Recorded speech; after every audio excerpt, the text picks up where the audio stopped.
take the next step, because Jin Air have been on the precipice of greatness many times in their organization's history. And as you can see, we have shrunk down to the bottom of the screen. And that means we're into picks and bans. Yay! Game number 1 between Jin Air and CJ. Cassiopeia Shen, the first 2 bans coming out for Jin Air, and GP Vlad taken away by CJ. Interesting. The Vladimir ban coming against Blanc, so he's been playing that in solo queue, so makes some 7 cents. Definitely a respect ban there. Ash banned away from Kramer. Again, Kramer, we've told the story before, he still has the highest percentage of gold after 15 minutes. In fact, Pilot's #1 and Kramer's #2, and neither of them have had a fantastic season. Even when Jin Air was flying, people had their questions about Pilot. When they're not focusing on giving Kramer all the gold on a champion like Twitch, he's been playing that utility Ash, so it makes sense to have that banned away from him. Now they picked the other utility carry in the meta in Sivir, following in the footsteps of Samsung that first picked the Sivir in Series 1. Yep, and another champion that you can certainly take to the late game, so there you go. First 2 picks over to CJ now. We'll see what they can go with. The Graves, I suppose, is an option for Haru. The jungle pool, only the Nidalee is banned away, so pretty wide open. The Hecarim is a big pick here that isn't banned away. CJ got a game off the Rocks Tigers with a very impressive jungle Hecarim game. Top lane Hecarim has also been a big pick in the Aurelia matchup. Not necessarily the best in the laning phase, but can get through it and then have some pretty explosive mid-game Trinity Force power spike. I'm really curious to see, too, what Shy is going to bring out in this game, because this is a guy that's kind of been in, like, a time capsule for the last, almost year, or 2/3 of a year anywhere, until his recent game. So it'll be really interesting to see what he decides to play. But Shy was never the guy that you kept last pick on Red Side, or maybe right at the start of his career when he was at the height of his carry powers, but when we last saw him in summer last year, it was Shen. It was these staple tanks. Trundle, of course, right in the wheelhouse. Shouldn't have been surprised that his performance was good in that last series, but true. Where will they go with him? What are his new picks? Because I tried to look over his match history, and he seems to be hiding a lot of information. There wasn't any on his legacy account, so he very much has been training in secret. True. I mean, a lot of people would like to bring up his Jax, and it's not the greatest pick right now, but it really is a champion that he kind of made a name for himself on. If Expression doesn't get to play Jax, I really can't see Shy playing Jax, although it would be exciting, like you say. All right, the Nami wouldn't be a big surprise to grab that for Che.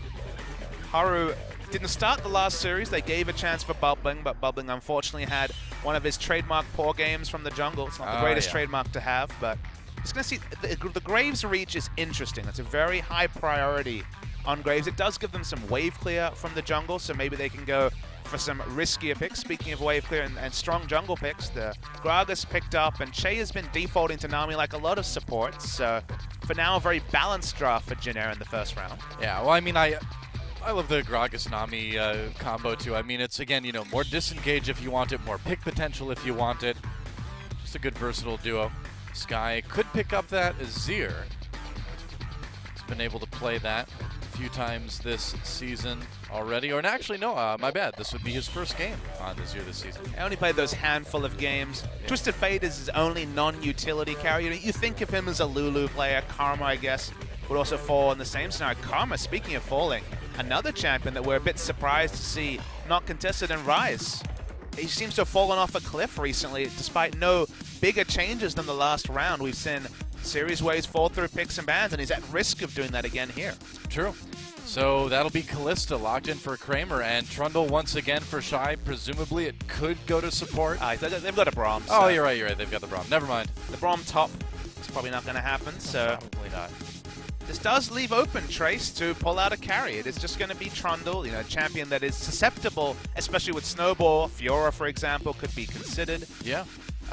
Trace has never been the world's best Rumble player, but he could play Rumble. It's another matchup that Rumble has pressure on the Trundle early. The Gnar seems to be much more of a Trace kind of champion, though. I mean, even though we know where Gnar is at right now in the meta, it seems I would not be surprised at all if they lock this in. I actually oppose that logic.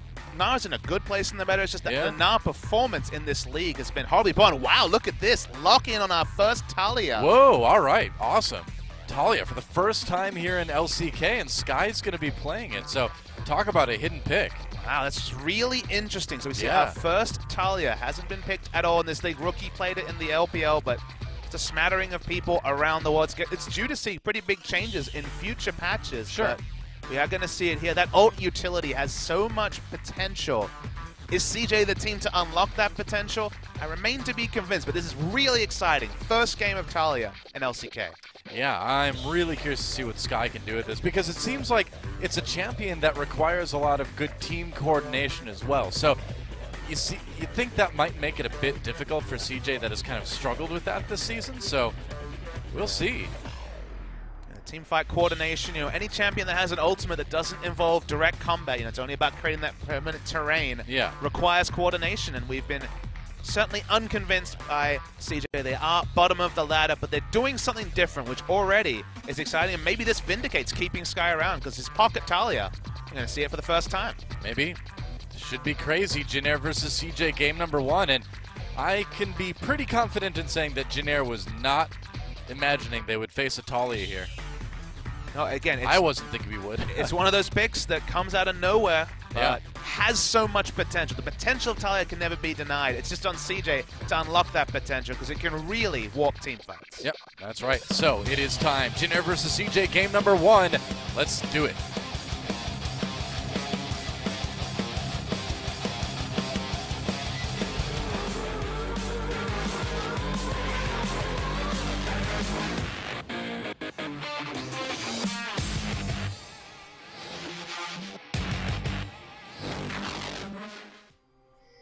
And Infernal Drake, the first Drake in our first game between Jin Air and CJ. They're doing their best to warp our expectations, Doa. We thought, okay, this could be a long one.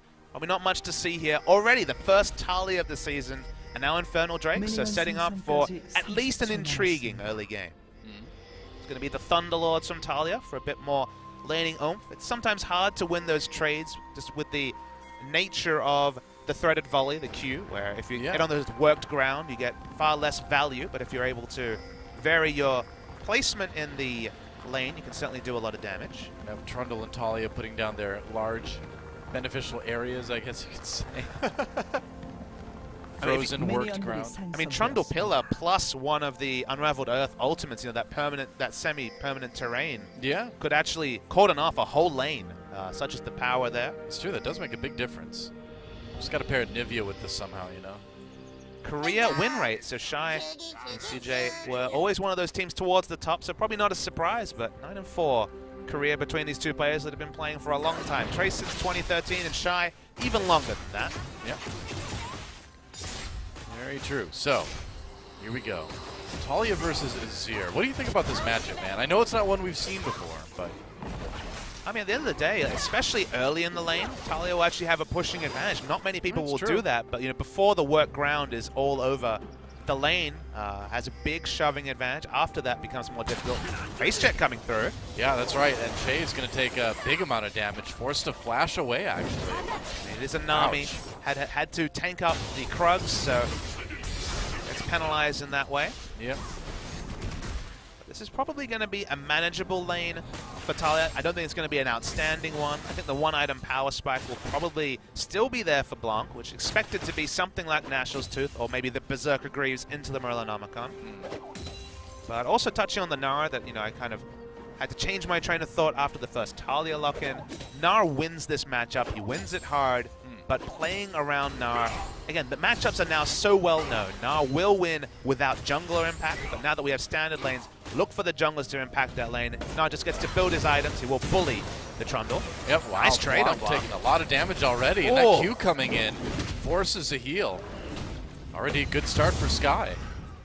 And you know what that means, Doa? It's probably that Blanc has very little experience laning against Talia. That would not be too surprising. Mad Life and Haru thinking about coming down to the spot lane. Just don't see a lot of Talia. Not a whole lot, no. In any rank. Yeah. Huh. There will be a big interaction change in how W and E works, but speaking of interactions. Well, Shay with no flash is going to be a big problem for him as he gets locked down by the exhaust. Oh, manages to nearly get out, but in the end, the Ren does it. Kramer picks up first blood. Now Sky has to flash to get away from Winged. So they do get the flash at least. One of the powers, whenever Gragas has his flash up, the moment he body slams in, you need to respect flash to pre-emanate. So that's why if you can blow his flash, if you invade the Gragas, it's a heavy penalty because then he can't make the same mind games Definitely. The mind games were real there for Sky, who was forced to flash. Yep. Build path is certainly not guaranteed from the Talia. I expect it to be just a Merlin Armaconia, go for that CDR build, but again, this is our first time seeing it in LCK, and very sparingly so far in competitive. I believe, I mean, from what I know, CBLOL was the first, so in Brazil there was the first Talia pick about a month ago now, but Rookie was the big person playing it in the LPL. Well, you wonder when CJ is going to start to try to move on to this Drake, because it's an Infernal Drake. Everybody wants it. And they've got, it seems like, so much zone control, you know? Well, if you look at how the game is going right now, in the bot lane, Kalista and Braum have the control of the lane. They don't know where Braum is, you cannot face check him, and Sivir has already, basically, Jin Air have blown all 4 summoners, so CJ are able to hold the lane. Kalista having both summoners up is a massive advantage there, so they've got lane control and they're choosing to freeze. Right. In the mid lane, Sky was winning the early trades, though had to flash, so at least in terms of the bot lane, CJ do have the current run of the map. So they could go for Drake, but for now, they're looking for more kills. Are in Mad Life lurking, and the thing is they did get both summoners out of Pilot too when they moved in for the kill on Shay. So Pilot does have to respect that fact that he's pretty vulnerable right now. Shy in the top lane has done just fine. He's actually winning CS against Dinar, which is no mean feat. Yeah, here comes Winged coming in, and all right, so no big gank or anything like that. Haru just goes back. Get the Grump. Is it wrong that I'm more excited for a future game when we see Talia and Gnar on the same team? You create a wall to be Gnar ulted into? Well, I mean, I feel That's like a we've cool seen that with Anivia in the past, so.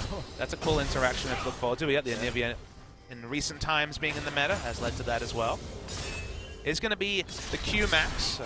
It was initially Unraveled Earth, the E max, and then it always felt like Q was the intended max. And when they decreased the cooldown on worked ground, that started to make Q more viable. And again, when you can get away from that worked ground, you are doing really big trade damage, as Blanc found out. True.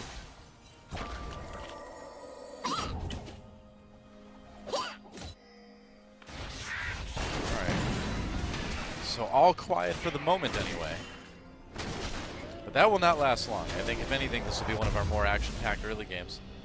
Negatron Cloak first, so maybe going to be Abyssal Scepter as the first item. Still some element of cooldown reduction in that item after the latest mage item rework.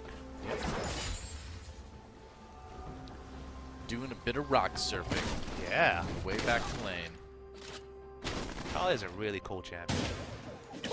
Avatar was a really cool cartoon. We're both stating facts over here, apparently. That's true. Sky is blue. Well, not lately in Korea. No, it's true. It's pretty gray. Although today's was a bit nicer than recent times. Not bad. But despite the excitement of the pick ban, we still do have to resign the fact that this is still CJ versus Jin Air Greenwings, and it's standard lanes, so with turrets to retreat to, probably not going to be too much action. I mean, when the junglers are, specifically the Graves pick, is there mostly to relieve pressure from lanes and farm, and for now, Winged hasn't visited a lane, he only just got his ultimate, so maybe things will get more exciting now that the explosive cask is available, but otherwise, just going to be farming phase. And if Trace can continue not to pressure Shy, then that's pretty happy times for CJ.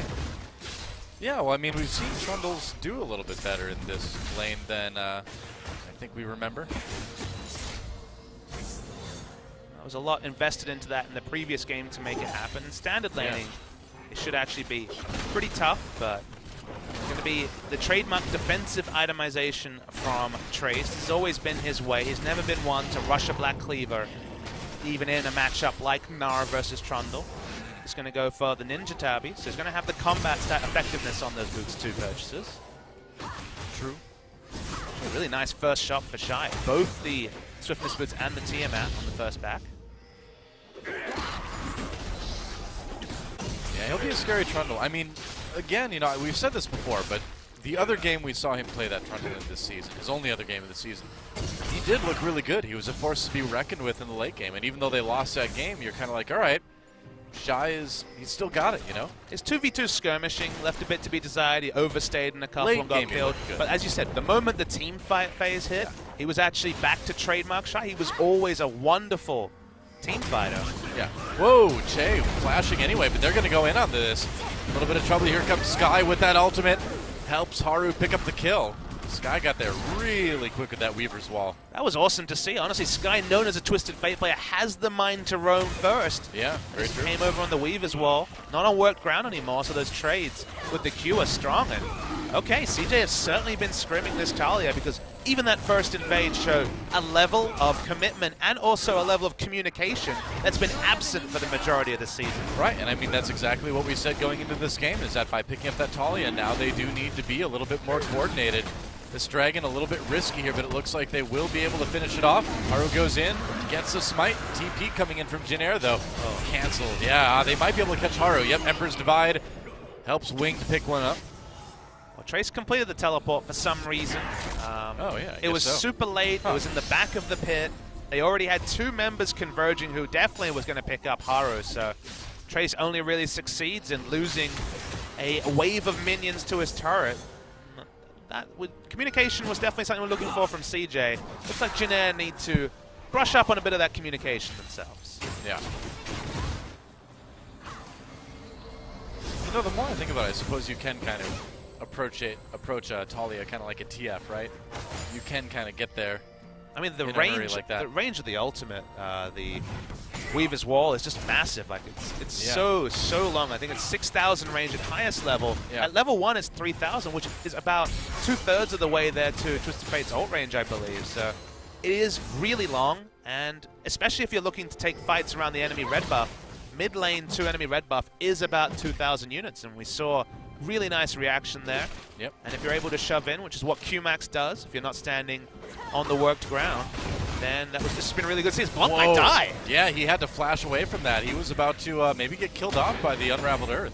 That's the second time an Azir has had to defensively flash and use their other combat summoner, and Sky has not had to use either. In fact, he has teleport. If he had Ignite, we would have seen multiple kills in mid lane already. I mean, I think you said it before when you said Blanc probably just doesn't have a lot of practice in the 1v1 against this Talia, and it's certainly looking like that.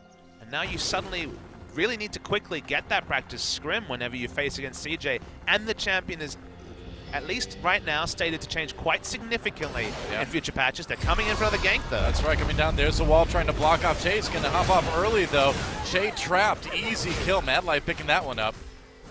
Man, the burst from this Talia is already getting pretty scary. But that was just another really good use of the ultimate. Caught off Che. They'd already blown in the flash for the second time on that squishy Nami.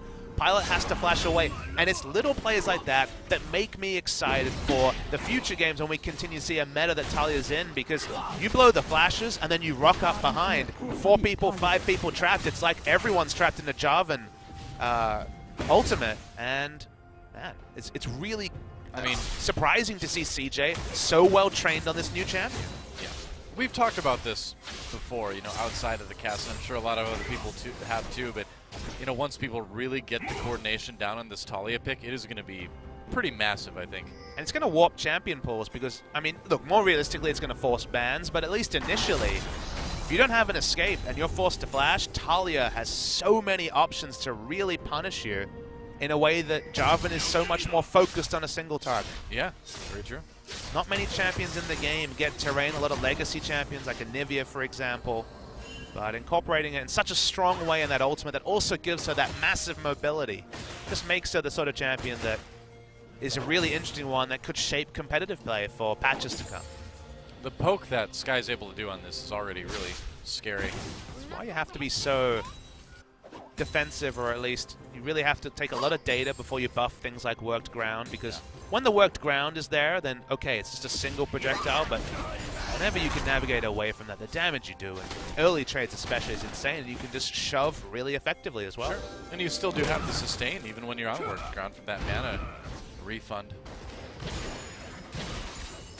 Feels good either way, Doa. You know what else is really good, Papa Smith? What else is really good? The fact that all this insanity in the mid lane has kept the pressure off of Shy.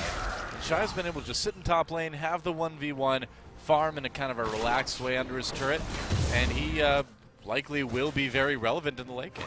Just haven't seen games like this where mid lane has pressure, yeah, bot lane has pressure, and Shy's just doing his thing, so the top lane's not feeling the brunt of other losing lanes. This is exactly what they wanted. A lot to like about CJ Entus in the first 15 minutes or so. Trace forced to hop. Sky just picking up that blue buff. Look at how far CJ can push up. When you have a champion like Talia, soon to be level 11, the wall is going to start to get closer and closer to being able to extend from mid to bot lane. You're happy that you can react fast. Mad Life face checks Gragas though. Yeah, has to be a little bit careful. Kramer there to save him, so no engage as they can just pull him out with the Fate's Call. Now 4,500 range now is the length that Sky's Weaver's Wall can muster. That's what CJ is able to do though. When you have these two winning lanes, Gragas basically has to spend all his time sitting around bot lane, looking for a counter gank, not being able to pick up camps. CJ playing around their two winning lanes. They've already pocketed an Infernal Drake from it as well. Yeah. Even strategically, CJ playing very smartly around their winning lanes. And these are all things that in isolation CJ's been able to do one of those things in the game, but putting things together is the next step towards finally developing from what has been a basement-dwelling team so far this season. Yeah, the big question is now is that if CJ can win this game, and then Talia is presumably just banned in game 2, what does CJ have then? Well, I guess they should hope for the Hecarim again. Good, yeah, they could. They didn't risk the Hecarim jungle this time. They wanted the Graves just for something a bit more reliable that needs a little bit less scaling. Second Infernal Drake. That's big. That's really big for CJ especially.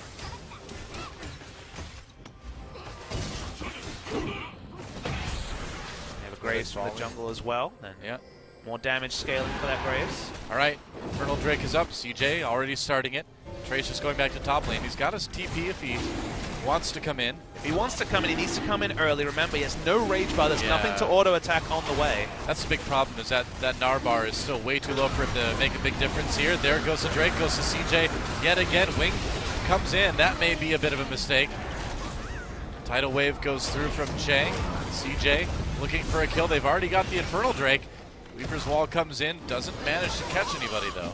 Did force a flash out of Winged, and everyone else moved defensively, although re-engage. Yeah, super aggro. Trace trying to find a chance. He's got that full rage bar, but he's too low health to really go in. So CJ is going to get away with one there. There's another defensive teleport, a little bit later than honestly needed to be. You need to teleport in early and start poking as the Gnar, so all in all, CJ do pick up the second Infernal Drake, so they get the big objective. Shy had to invest his teleport, but nothing really else to speak about, so you'll take that as CJ. No bonus kills, but two Infernal Drakes already pocketed. Bodes very nicely for the late game. Yeah, there's a Mountain Drake coming next too, so that's going to be something that is really good as well. I have to take back my words. Although the first purchase was defensive, has gone for Black Cleaver, so no one's visited top. Trace now has gone for the damage item, so should be able to run the lane. I'll have to watch if the priorities change from CJ, because this is the time when you need to start investing these two members you see on your screen, Mad Life and Haru, to finding ways to help Trundle get through this itemization and this power spike for the Gnar. You know, I don't think that Kramer has enough daggers this game. He'll have to think about that. As you see the gank coming in onto Trace. Trace just ults CJ away. Mad Life, who tries to hit him with the Q, misses. And Trace will get away without having to use that flash. The moment they see the Black Cleaver, CJ send reinforcements to help Shy get some pressure in the lane. If they had blown the flash from Gnar, that would have been massive, because then flash Gnar ult isn't a possibility. So they don't get anything out of it, but it's the right mindset. It's the right lane assignment. CJ Entus, that's the Sivir ult. Yeah, that's right. Use try to catch Shy. Here's going to drop the pillar. Going under turret, he's in big trouble either way. Oh, but the Aqua Prison doesn't connect. Now the counter teleport. Sky coming in, immediately blowing up Trace, nearly taking him out just like that. Mega Gnar, not too much of that left. Mad Life has to be careful. Now Wing comes in, Blanc there as well. Mad Life takes a lot of damage, but the threat from this Talia just seems a little bit too high for Jin Air to want to commit to any engages. Jay was smart, instantly exhausted the Talia. Would have been Trace dying for first blood if not for that. Yep. They'll back away though, so crisis averted on both sides. No more kills though, so the snowball doesn't extend. They've looked good, but just like ESC ever in Game 1, the gold lead doesn't exist yet, and Infernal Drake only really comes into effect when those items start to build up. So will still be time before they get the full value out of the bonus 16% AD and AP.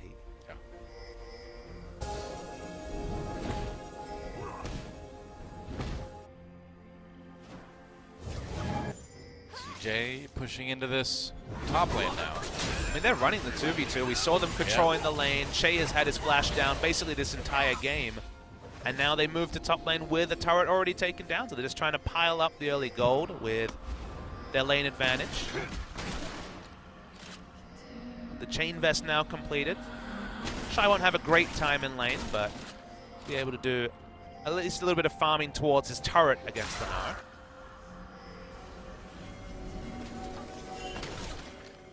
CJ going a bit deep. Wing trying to punish him. A little bit of damage to Mad Life. Haven't got to see any more trades between Azir and Talia. One item, and now the Morellonomicon will be the second purchase, so very soon going to be 40% CDR, just with blue buff or 10% from the Masteries. Will be 40% Talia. Yep. Shy softening the blue buff, but certainly going to go over to Talia. Oh yeah. Sky just grabbing that one real quick. Sky and Shy. Oh boy. Why aren't they playing KT? Yeah. Then they fly also. Fly, Sky, Shy. Say that 3 times fast. Why? You're right. I'm now thinking about daggers. I believe that's 2, 4, I think 6 minimum has been purchased so far by Kramer. He's opening up his own dagger store after this game. I mean, they're so cheap nowadays at 300 gold.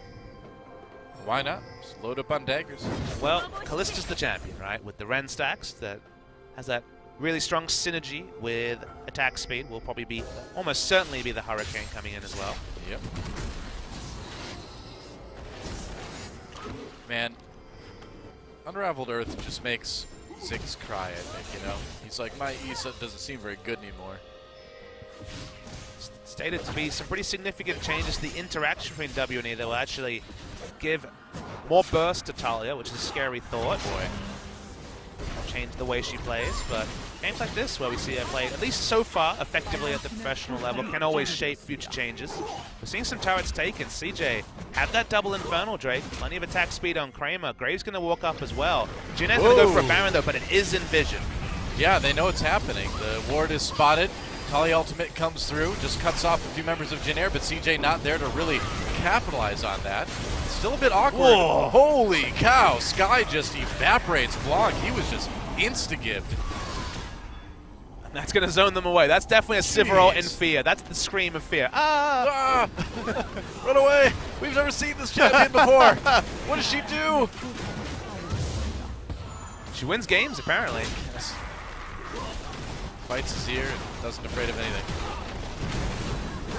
CJ just ripping through these turrets. They still have the minion wave prepped in bottom lane. If they wanted to, they could take a 3rd turret, but they think better of it. The Drake is the Mountain, like you mentioned, one of the more consequential Drake buffs. So super valuable to help CJ close out this game. And this has been a pretty clean game from CJ so far, hasn't it?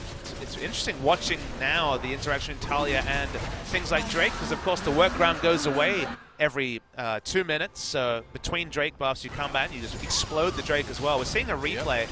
The ult at the start doesn't really accomplish much. Bounce and the body slam means the Gragas could get out, so could the Gnar. But watch the damage onto Blanc, who tries to dive over the E and gets exploded. No other way to put it. Yeah, he was trying to go in for the Azir sec, I guess you could say, but he did not make it. No Negatron Cloak, magic resist debuff from the Baron, and a bit of burst from Talia means goodbye, Birdman. A lot of bit of burst. This isn't what I expected when this series started at all. No, I did not expect this either. But again, the question remains, when Talia is banned in Game 2, what does CJ have? Hopefully a Hecarim, I guess, if you're CJ. Possibly, because I mean, you know that this is definitely the only game we're going to get to see Talia tonight. Talia will occupy a ban slot that a champion like Shen or other potential consequential picks for CJ could certainly... Shut up, Nami. Had to back in there. You worked it. Nicely done. I can't let her get away with that. CJ know that the blue buff's spawning. They also were considering a dive onto Sivir and Nami. Nami has been the target of most of the rage of CJ Entus so far. True. Well, easy champion to isolate and kill off. Who got the blue buff? I think Wing got it. Yeah, Wing's Seems got that it. way.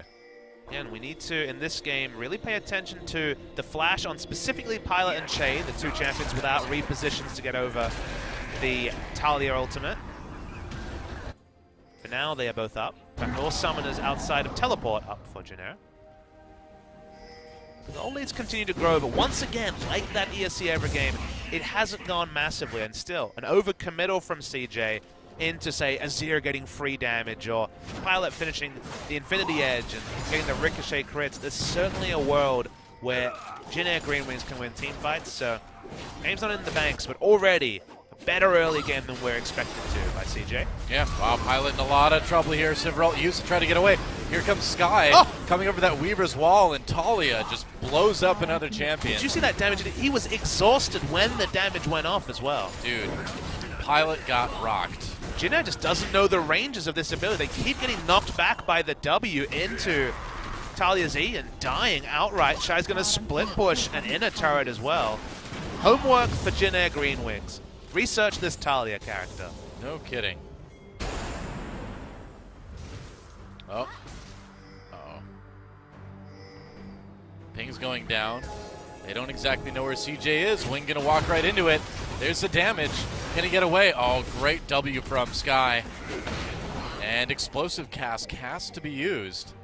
That seismic shove nearly costing Wing his life. Well, this is going to be a lot of Baron damage. They actually smite it instantly because, of course, they have Callista as well. With all that attack speed, there's nothing Jin Air can do. They're not even showing. Only Trace will get anywhere near it. 1,700 health. There it is, confirmed. Yeah. Very much so. Trace goes in with a big Gnar ultimate. There's a tidal wave coming through. Lots of knockups on the CJ side. Fate's call, though, throws Blank back in. Already a kill coming in for Haru. Meanwhile, Sky chasing. Sky's in base. He's been Wing. considering teleporting back in, but for right. now won't do it. Shy, Sky, whatever. One of them's chasing somebody. Really nice. Assertive Baron take, which again makes a lot of sense. Talia clearly does a lot of Baron damage. Callista, the famous Baron securing champion. We didn't even touch on it, but Kramer back on Callista, one of his staples in CJ's rise in the spring season. Yeah.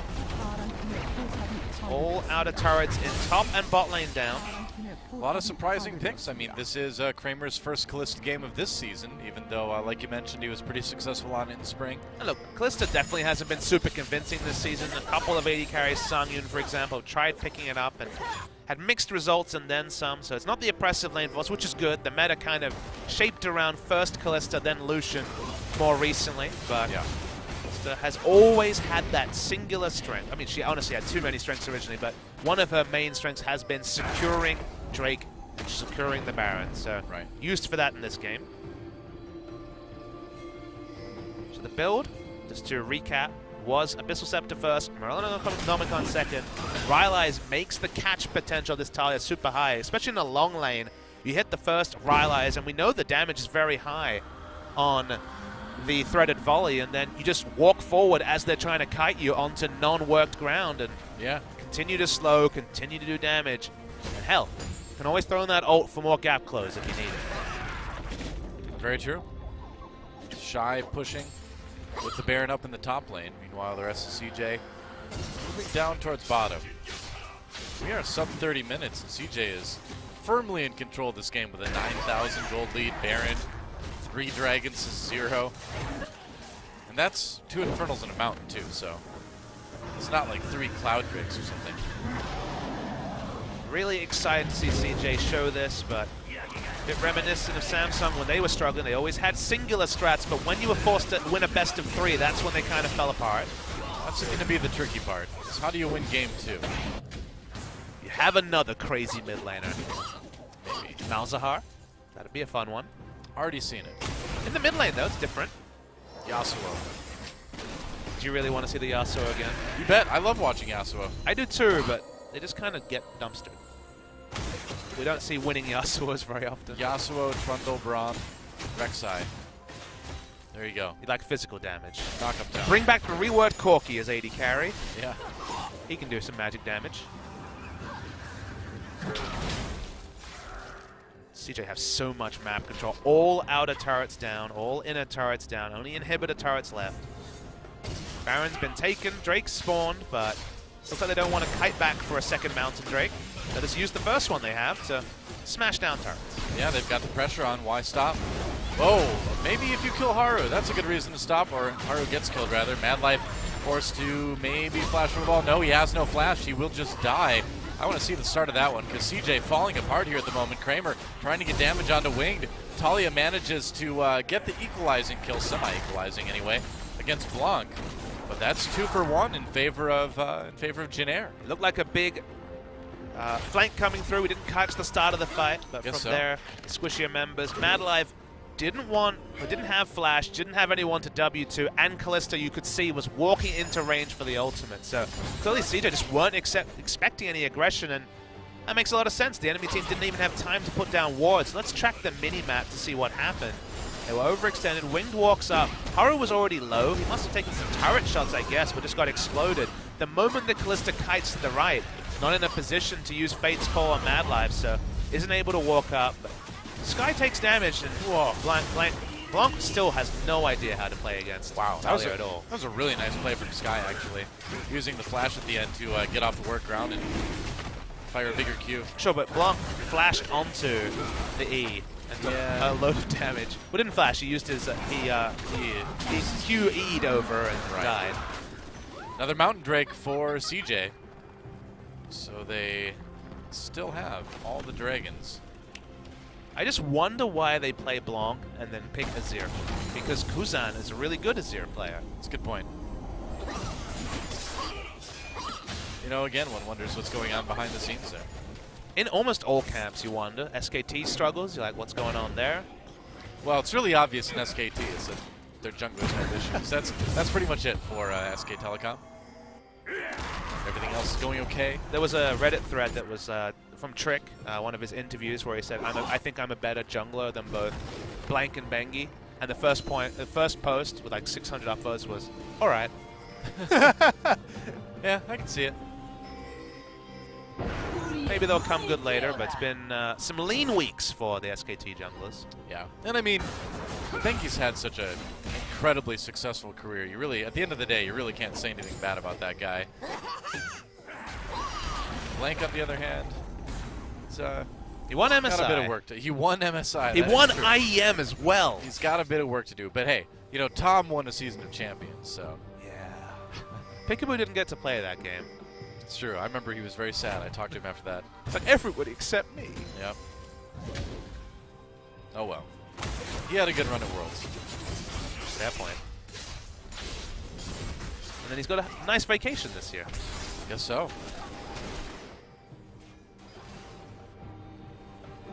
CJ still very much in firm control. It's not like ever because they snowballed that last couple of matches. 10,000 gold, so we're starting to get to those massive gold leads. And 10,000 gold plus 16% for those building attack damage and AP means that the implied gold lead is even bigger.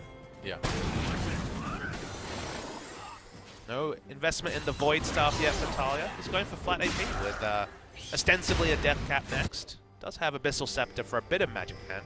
I mean, he's got so much burst going already with this champion, you know, why not just kind of keep it rolling, you know? The one thing extra AP gives is wave clear, is people aren't going to walk up. Here we go. Ultimate onto Che, yeah. Che flashed as soon as he was hit by that Q. That prompted Madlife to try to go after him with the ultimate, but now Shy taking it to Trace, even in Mega Gnar. And with that Gnar out of commission for a moment, that helps CJ set up this Baron a little bit better. Still...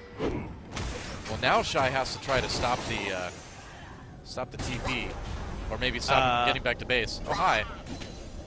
Shy, you crazy. You're a crazy troll. Haven't seen that scene in a while. Proxy farming under the enemy inhibitor. Now he's channeling the 2012 Mach Noon there.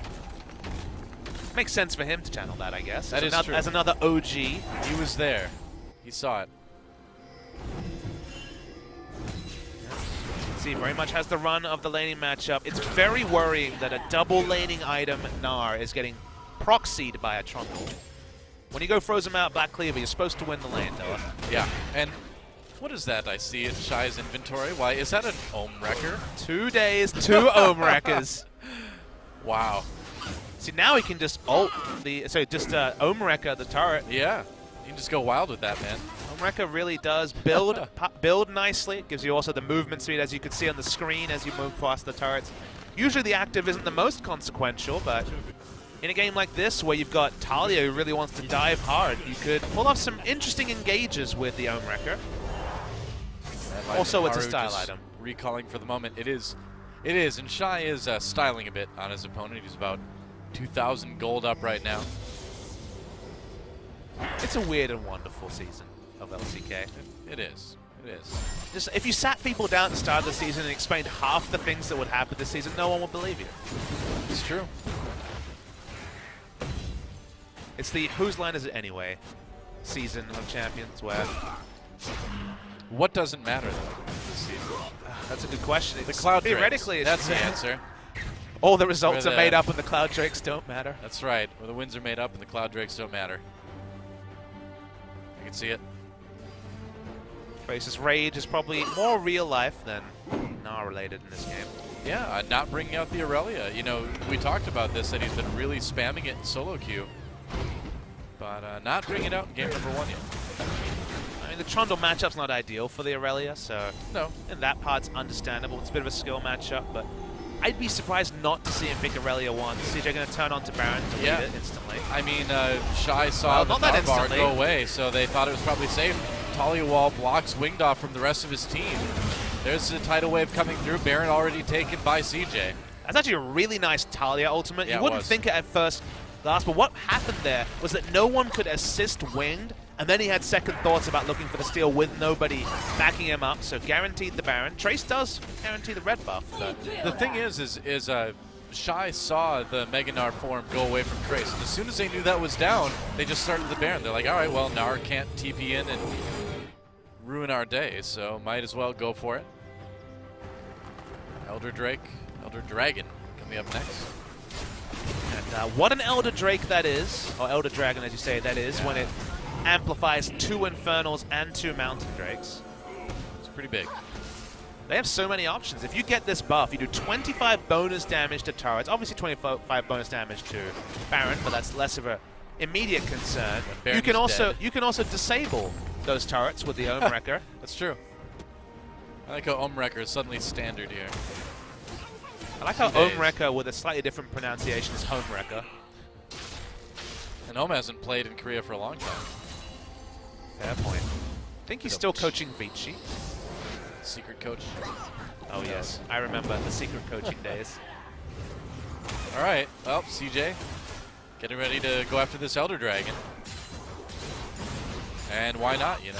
Pressure in mid lane, Trundle split pushing in top lane. Gnar will go to react. It means that Gnar won't necessarily be in position with the Rage Bar, although as you look, he does have a pretty decent amount of Rage form. You know, if anything, do you think they're playing this a bit too timidly? Starting the Dragon now? Not yet, but we're teetering on that point, Noah. We really are, yeah. Okay, Elder Dragon going to be taken by CJ. And now, that is an extremely powerful team. Here comes Shy to cut people off. The pillar could be big. Talia Wall cuts off Shy, though. That's not how it's supposed to work. Oh. You give him one, Noah. I guess. It's one mulligan. It's a new pick, but that was not the best Weaver's Wall we've seen yet. A minute and a half, remember, is the epicenter of this Elder Drake buff, so it's only about another minute or so of power. If they don't use it, then not much really gained for a lot ventured, a lot of time spent taking that Elder Drake down. But it's the thing about it's elegant about Elder Drake is that at a minute and a half, it makes very clear what's going on. The enemy team's glowing red. They want to fight right now.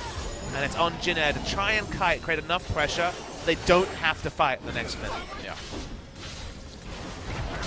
All right, CJ putting pressure on all 3 lanes at the moment. Jin Air trying to defend, but how do you defend against the Elder Drake and Baron and all the other things that CJ has going for them right now? Talia ults back up, so can react from bot lane if she so chooses. True. Whoa, it's a lot of damage onto Blank. Blank comes back in. Oh boy. Had to flash. There's a flash from Sky going after the Azir. He's going to take him out. He's been winning that 1v1 all game long, and that's going to be the bottom inhibitor turret taken down. Sky What an MVP on this Talia, except for that one wall. And here comes CJ to win the 5v4. Homewrecker. Sky comes in, the wall just cuts off Jin Air from their inhibitor. Homewrecker, yep. It was used. Turns off the turret for a moment. It wasn't consequential, but it was used. Sky recalling, he can TP back in right away. I don't know. Here we go. And he's back. And it looks like CJ's ready to try to end this game. Blanc coming up in about 20 seconds. Trace's Mega Gnar is about to run out. No minion waves, so they'd have to brute force, and for now they don't seem like they want to. Still 15 seconds for Blanc, but... Well, I just said they wanted to end the game. I didn't say they were going to end the game. That's true. They just wanted to end the game. I love how Haru has just quietly gone full winged with his build, with the Duskblade of Drakthar deletion build. Well, it's just more burst from CJ. It's been a really good performance from Sky, but honestly a pretty embarrassing performance from Blanc. It's not nice to say that about a player who's new to the competitive scene, but has just shown no understanding of the champion is against. You know, it's frequently dashed into the Talia E and just taken unnecessary burst. Clearly has no idea how powerful he is relative to Talia. So it's like he doesn't know what Talia's E does. No, because he keeps jumping onto it. I'm like, dude, that's gonna kill you. And like the first time is understandable, but at some point you have to just stay away from that person who keeps killing you. Yeah. But CJ, they need to continue the pressure. 16,000 gold, still consequential at 40 minutes, not so consequential at 60 minutes. Yep. So, still, foot on the pedal, they want to end this game. Civil wave clear, Zero wave clear. They're going for the tutorial victory, but they have a Trundle with Guardian Angel. They also have a champion like Talia who can make things happen. True. The tools are there for CJ, but for now, haven't found their way to finishing the game. I don't know if I'd call it the tutorial victory. I don't see a Garen or an Ashe around. And if there was an Ashe, she has to have a Thornmail, of course. That's true, yeah. Gotta buy that defensive item to stay safe. The most armor you can buy in one item. There you go. Perfect logic. Here comes CJ. You know, they could just wait until the next Elder Drain, too. Oh, no, they're not going to. Blanc on the run already as CJ comes in. There goes the Azir turret. There's the Mega Gnar, so they can wait this one out. 15 seconds for that Mega Gnar to go away. That's right. Trace has his flash, but CJ's not really giving him an opportunity to engage. Also, Sky is going top to push in the wave, which is fine, but remember, he doesn't have teleport, and it would take time to travel with the Weaver's Wall, so element of risk. That's right. I think, honestly, just have Trundle walk behind this inhibitor turret and force Jin Air to relent. Yeah, you really could. Doing basically that. They get the turret low, but still not dead. They're waiting on another minion wave. Unraveled Earth. Okay, there we go. Wall coming through, just going to help them take out the inhibitor turret. You can cancel that. No, you can't actually. Sorry. I don't think so. Yeah, there we go. My bad. Can't cancel it. But Kramer pushing up in bot. This is a super minion wave. They're going to start auto-attacking. Jin Air caught between two bad options. Yep. The only result is going to be a win for CJ, it looks like, in game number 1. But they're going to back away, going for the Baron yet again. All 3 inhibitors down. But I suppose if you take a break, you really guarantee yourself a chance to close this one out. You get all the minion waves, all the super minion waves pushing, rather, and then when you come back into the Baron, easy win. So usually I'd be like, this is not what you want to be doing. You should be ending the game and criticizing them for being a little bit, like, not trigger happy enough, but some of the builds also really force this playstyle. With this build from Graves, he has no tankiness whatsoever. So if he tries to walk up for turrets and is bounced by the Gragas Assault, he will die instantly. So he's not a frontliner. Trundle for sure is, and Braum is as well. But just given the fact that all the damage that walks up can be picked, there's no answer for the explosive cast from Graves, Talia, or the Kalista. Makes sense to some degree to back away, go for the free buff, go back. Hex Drink is now built. That's just the slightest amount of tankiness on Haru, and this should be the winning push. Otherwise, it'd be a bit worrying for CJ Entus. You do not need the Elder Drake to finish this game. Probably not. I mean, one of the incredible things about this game is that most of this gold lead is Sky. He's about 5,000 gold ahead of Blanc. Doesn't really get much more one-sided in a single lane than that. Inhibitors about to respawn in mid and bot lane. Come on, CJ, you can do it. Think through this. You need to think. Whoa, going into Sky. Sky flashes away. Explosive cast, not going to catch him. Meanwhile, Braum gets a big block off. Wow, Mad Life thrown in. There we go. Sky doing a lot of damage with that E. He's ready. Emperor's Divide does basically nothing. Well, it does set up a kill onto Kramer, I suppose. CJ having to back away to be a bit careful. Trace going a bit deep. Sky very low. Oh! Megadar, big throw against the wall, gets the kill onto Sky, and Jin Air turning this one around somehow, some way. That is 1 for 3, but the super minions still hammering away at that last Nexus turret. And it was a sloppy fight from CJ. It was a team fight win from Jin Air, but I don't think it's going to change the overall result in this game. Well, that answered your question when you asked, do you, after I said think this one through. You still have to be careful. Graves can't frontline. Sky gets caught, dies very quickly. He's gone for an offensive build with no Zhonyas.